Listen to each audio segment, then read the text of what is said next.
Hello दोस्तों, आज की ब्रेकिंग न्यूज, बड़ी खबरें, मुख्य समाचार और ताजा तरीन हेडलाइंस के साथ मैं गोपाल मिश्रा हाजिर हूं लेकर आज का अखबार। सुन लिया, समझो, पढ़ लिया। दोस्तों, आज तारीख है 17 जुलाई 2020 और दिन है शुक्रवार। आज की लेटेस्ट न्यूज अपडेट्स में हम जानेंगे, देश में कोरोना मरीजों का आंकड़ा पहुंचा 10 लाख के पार। चीन की सबसे बड़ी ई कॉमर्स कंपनी ने भारत में बंद किए अपने कई कारोबार। पाकिस्तान क्रिकेट बोर्ड की मदद के लिए आगे आई पेप्सी। सुशांत की गर्लफ्रेंड रिया चक्रवर्ती खर्च कर रही थी उनके पैसे, और ऐसी ही तमाम बड़ी खबरों पर डालेंगे नजर। तो चलिए फटाफट शुरुआत करते हैं आज की रोचक तथ्य के साथ। हर साल 16 जुलाई को वर्ल्ड स्नेक डे मनाया जाता है। दुनिया भर में 2500 से ज्यादा तरह के सांप पाए जाते हैं। इनमें से केवल 20% ही जहरीले होते हैं। भारत में लगभग 270 प्रजाति के सांप पाए जाते हैं, लेकिन इनमें से सबसे ज्यादा जहरीले सांप सिर्फ 4 ही प्रजाति के होते हैं। सांपों से जुड़ा एक और बेहद रोचक तथ्य यह है कि दूध पीने के बाद 90% सांपों की मौत हो जाती है। सांप एक रेप्टाइल यानी रेंगने वाला जीव है। दूध ज्यादातर सिर्फ स्तनधारी ही पीते हैं।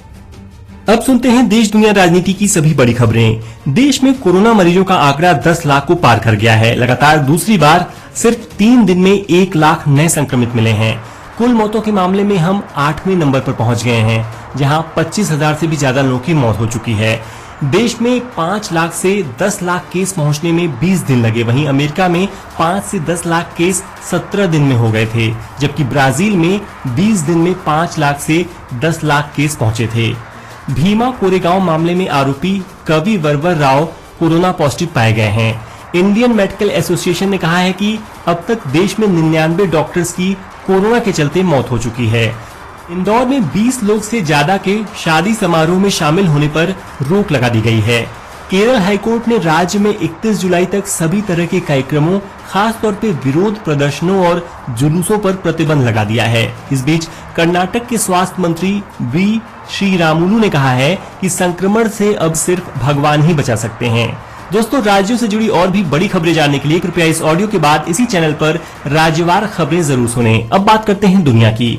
दुनिया में कोरोना वायरस से अब तक 1,37,71,000 लोग संक्रमित हो चुके हैं। इनमें 81,93,000 मरीज ठीक हो चुके हैं, जबकि 5,88,000 मरीजों की जान चली गई है। अफ्रीका में संक्रमण के मामले 6,40,000 को पार कर गए हैं, जबकि मरने वालों की संख्या 14,000 हो गई है। ब्राजील के राष्ट्रपति जायर बोल्सोनारो की दूसरी रिपोर्ट भी पॉजिटिव आई है। लैटिन अमेरिकी देशों में महामारी से मरने वालों का आंकड़ा अब 1.5 लाख को पार कर गया है। चीन में 6 महीने बाद सिनेमा थिएटर्स खोलने की मंजूरी दे दी गई है।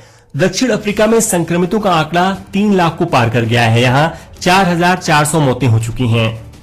आज का अखबार सुन रहे सभी श्रोताओं से मेरा निवेदन है कि रोज की बड़ी खबरों को सुनने के लिए कृपया हमारे चैनल अच्छी खबर को जरूर फॉलो करें और नोटिफिकेशंस पाने के लिए बेल आइकन पर टैप कर दें। तो चलिए अब बढ़ते हैं अगली खबर की तरफ। सचिन पायलट समेत 18 विधायकों ने राजस्थान हाईकोर्ट में याचिका दाखिल कर स्पीकर के नोटिस को रद्द करने की मांग की है।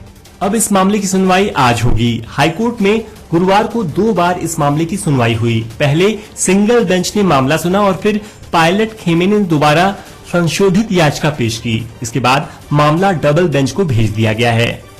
राजस्थान में भाजपा के सहयोगी दल राष्ट्रीय लोकतांत्रिक पार्टी रालोपा के सांसद हनुमान बेनीवाल ने वसुंधरा राजे पर बड़ा हमला किया। उन्होंने ट्विटर पर लिखा कि वसुंधरा राजे ने राजस्थान कांग्रेस में उनके करीबी विधायकों से फोन करके उन्हें गहलोत का साथ देने की बात कही। सीकर व नागौर जिले के एक जाट विधायकों को राजे ने खुद बात करके पायलट से दूरी बनाने को कहा है। इसके पुख्ता प्रमाण हमारे पास हैं। चुनाव आयोग ने फैसला किया है कि बिहार विधानसभा चुनाव में 65 साल से ऊपर के लोगों को पोस्टल बैलेट से वोट डालने की इजाजत नहीं दी जाएगी। आयोग ने इसके पीछे मैन पावर और कोविड महामारी के चलते सुरक्षा उपायों का हवाला दिया है। कुछ दिन पहले चुनाव आयोग ने ही कोरोना महामारी के चलते वोटिंग के नियमों में बदलाव किया था। पाकिस्तान ने जेल में बंद भारतीय नौसेना के रिटायर्ड अफसर कुलभूषण जाधव को गुरुवार को दूसरी बार सशर्त कॉन्सुलर एक्सेस दे दिया। इससे पहले पाकिस्तान ने कहा था कि जाधव ने अपनी फांसी की सजा के खिलाफ रिव्यू पिटीशन दायर करने से इनकार कर दिया है। जवाब में भारत ने कहा था कि जाधव पर दबाव बनाकर ऐसा करने के लिए मजबूर किया गया है। बिहार में गोपालगंज के बैकुंठपुर में एक पुल उद्घाटन के 29 दिन बाद ही बह गया। यह पुल गंडक की सहायक नदी सोती पर बनाया गया था। 16 जून को इसका उद्घाटन किया गया था। इसकी लागत करीब 264 करोड़ रुपए बताई जा रही है। कंपनी वशिष्ठा ने यह पुल बनाया था। दिल्ली यूनिवर्सिटी ने अगले महीने होने जा रही ग्रेजुएशन की परीक्षाओं का शेड्यूल यानी डेट शीट जारी कर दी है। इसके मुताबिक ग्रेजुएशन की परीक्षाएं 10 अगस्त से 31 अगस्त के बीच होंगी।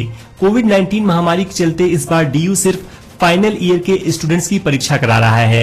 यह परीक्षाएं भी ओपन बुक पैटर्न पर होंगी। आध्यात्मिक गुरु पुरुषोत्तम प्रियदास जी स्वामी का बुधवार देर रात निधन हो गया। वह 78 वर्ष के थे। उनके निधन की खबर पर पीएम मोदी और गृह मंत्री अमित शाह ने शोक व्यक्त किया है।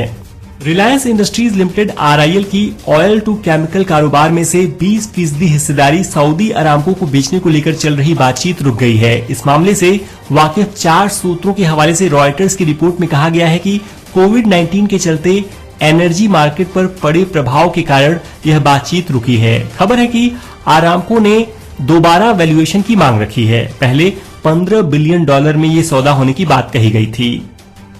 भारत सरकार की ओर से 59 चीनी ऐप्स बंद करने के फैसले के बाद चीन की सबसे बड़ी ई कॉमर्स कंपनी अलीबाबा ने भारत से यूसी ब्राउजर, वीमैट और यूसी न्यूज का कारोबार बंद कर दिया है। यूसी ब्राउजर के कर्मचारियों को औपचारिक तौर पर बोल दिया गया है कि कंपनी अपने ऑपरेशंस भारत में बंद कर रही है। कंपनी ने गुरुग्राम और मुंबई का ऑफिस भी बंद कर दिया है। गुरुवार को कारोबार के चौथे दिन बीएसई और निफ्टी बढ़त के साथ बंद हुए। कारोबार के अंत में बीएसई 378 अंक ऊपर 36,430 पर और निफ्टी 121 पॉइंट ऊपर 10,739 पर बंद हुआ।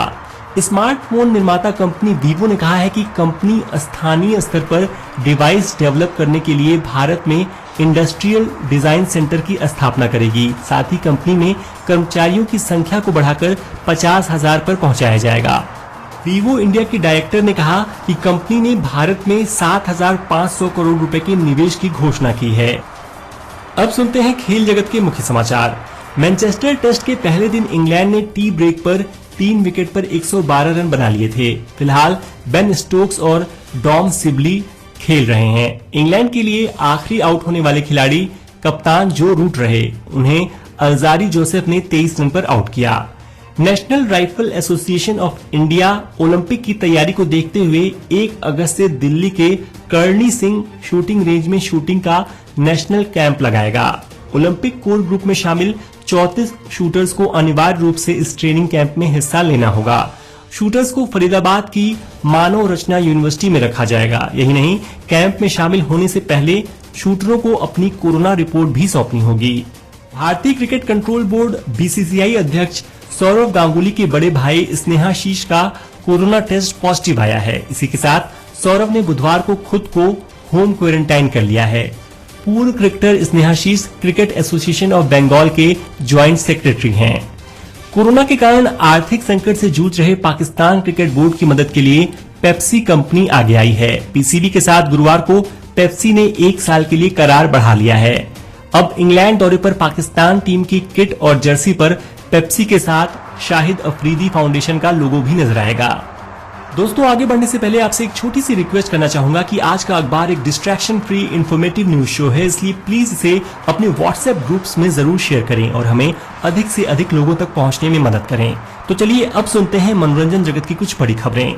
मारपीट और घरेलू उत्पीड़न के आरोपों ने नवाजुद्दीन सिद्दीकी को सदमे में डाल दिया है। अब पूरे परिवार ने एकजुट होकर उनकी पत्नी आलिया के खिलाफ कानूनी लड़ाई लड़ने का निर्णय लिया है।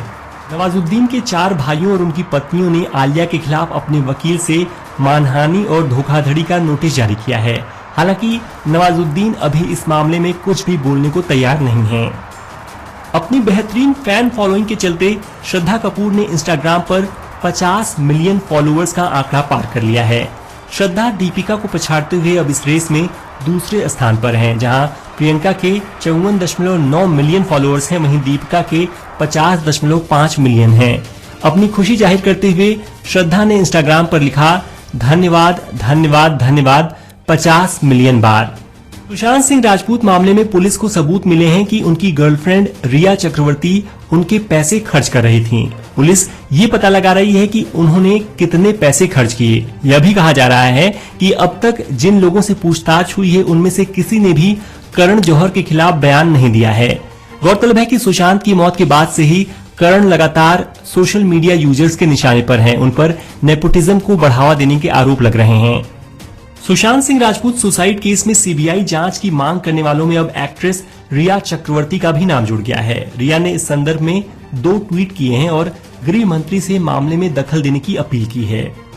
और अब आज की रोचक खबर, स्वच्छ भारत मिशन के तहत गांव हो या शहर, हर जगह उत्तर प्रदेश सरकार ने शौचालय बनवाने का दावा किया है, लेकिन हकीकत इससे परे है। ताजा मामला कुशीनगर जिले का है। यहाँ पडरौना ब्लॉक के जगदीपुर गांव के भरपटिया टोला की 16 बहुएं 1 माह के अंदर ससुराल छोड़कर मायके चली गईं। उनकी नाराजगी की वजह है शौचालय का ना होना। उनका कहना है कि जब तक शौचालय नहीं बन जाएगा वे ससुराल में कदम नहीं रखेंगी। तो दोस्तों, ये हो गई आज के प्रमुख समाचार पत्रों में छपी ताजा तरीन खबरें। अब समय है कल पूछे गए प्रश्न का उत्तर देने का। कल मैंने पूछा था कोरोना संक्रमितों के मामले में भारत दुनिया में किस नंबर पर है, 1, 2 या 3। सही जवाब है 3 नंबर पर। जिन्होंने भी सही उत्तर दिया उन्हें बधाई। और अब आज का सवाल है कि अलीबाबा किस देश की सबसे बड़ी ई कॉमर्स कंपनी है, ए अमेरिका, बी ब्राजील या सी चाइना। कृपया कमेंट के माध्यम से अपना उत्तर जरूर दें। आज का अखबार अंत तक सुनने के लिए आपका बहुत बहुत धन्यवाद। And once again I request you to please follow my channel and share this podcast with your friends. तो कल फिर होगी मुलाकात, क्योंकि हर दिन हर बार लेकर आता हूं मैं आज का अखबार। तब तक के लिए नमस्कार।